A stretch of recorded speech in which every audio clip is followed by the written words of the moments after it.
Let's talk about the four main components of this course, which I'll discuss individually in just a minute. The first, worth about 36% of your grade, is weekly journals and peer reviews. The second, worth 14%, is posts to the discussion forum. The third, worth 15%, is 3 exams. The fourth main component is the final creative project, which all told is worth a little more than a third of your grade.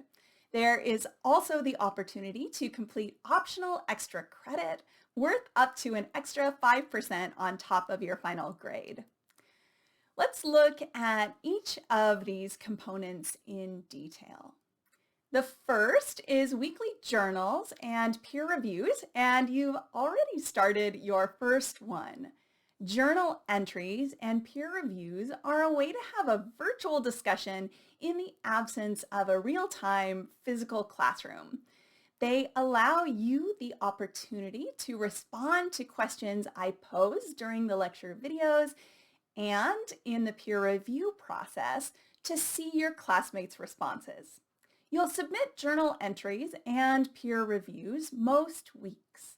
The questions requiring a response in your journal are addressed in the video and indicated by an orange circle with white text, like this one.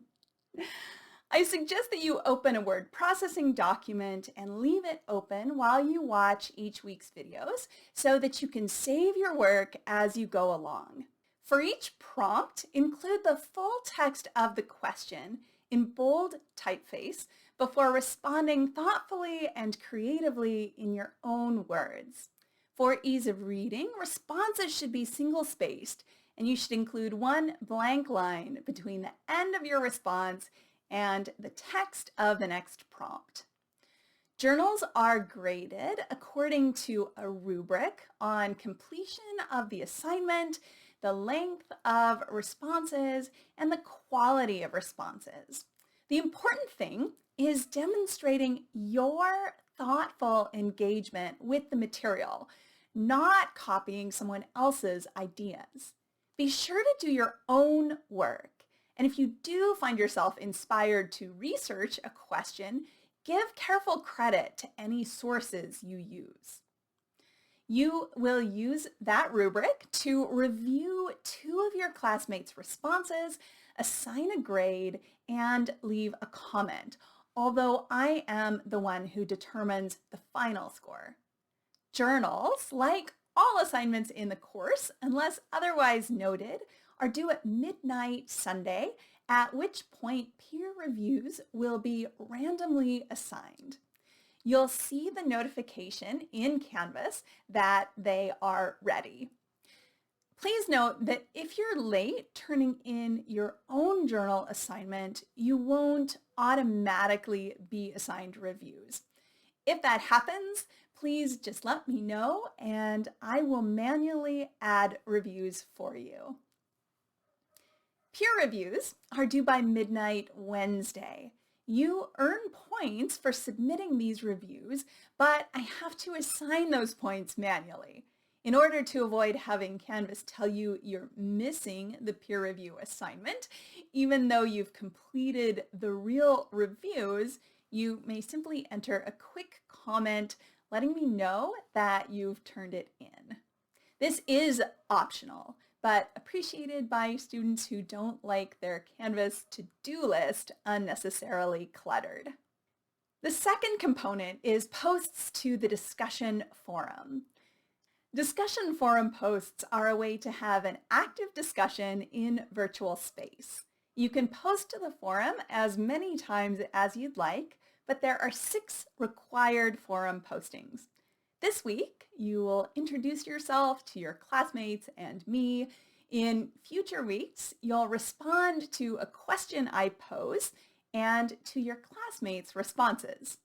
Initial posts should be at least 150 words long and demonstrate your knowledge and ability to think critically and creatively.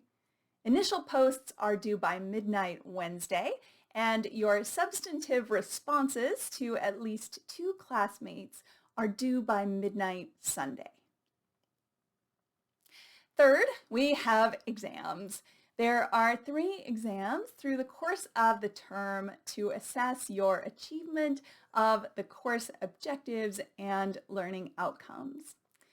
The exams are not cumulative, meaning that each exam only covers what has been studied since the last exam. They consist of 3 sections each. The first section is image identification, in which you will identify artworks we've studied in class by their title, art historical movement, medium, what they're made of, and date. The second section is multiple choice questions focusing on vocabulary, historical context, and themes from class. The final section is a short essay. You may use your notes and readings during the exam, but there is a time limit, so you'll want to be sure to study well ahead of time. I will also be providing study guides. Finally, the fourth main component, worth a little more than a third of your grade, is the final creative project. This project asks you to synthesize and demonstrate what you've learned in a way that connects the course material to your own interests. You should spend at least 10 hours on this project outside of class, as recorded in a log that you'll submit along with the project. You'll present your project to your classmates here in Canvas and will review your classmates' projects using the attached rubric.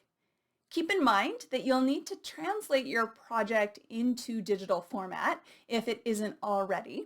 So that might mean photographing a painting, making a video of a sculpture, or filming yourself giving a presentation. As you work to develop the project, there are 3 things to keep in mind. Your submission should be 1, unique, like you. Use this opportunity to show your classmates and me in your own preferred means and style what you've learned this semester. Play to your strengths, do what you're already good at, but feel free to branch out and experiment as well. 2, obviously for this course, reveal the knowledge and skills you've gained this semester in this class. It should be very clear how the project relates to our course material, even as you connect it to whatever you're into, whether that's film, cars, makeup, anime, literature, science, or any number of other things. Finally, your project should be 3, worthy of more than a third of your grade. You should submit college-level work, polished and professional. It should reveal the investment of at least 10 hours of dedicated work. The best projects will go well beyond that. I've given a few examples of potential projects in the assignment sheet and share a few student examples on the project page, but know that there are as many potential projects as there are students in this class right now. Maybe you already have an idea forming of what you might do, and that's great. Maybe you're feeling clueless, and that's fine too. There are 2 main approaches to developing your project.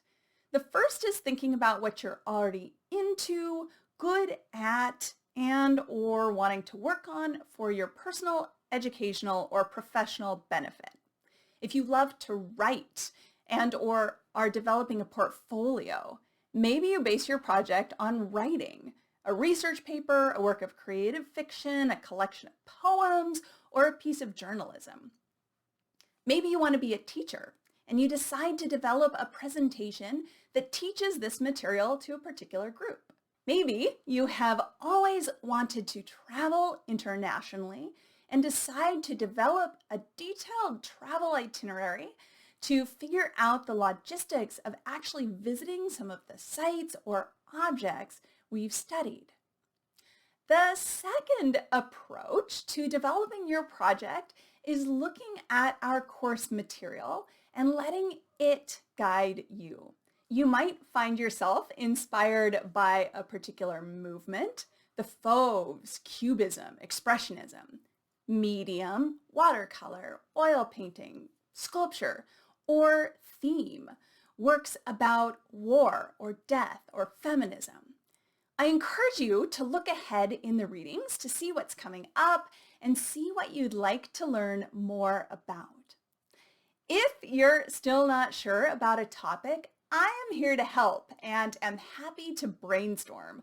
Let's chat. You have the whole term to develop your project, so leave room for drawing connections that become clear as we move through all the material.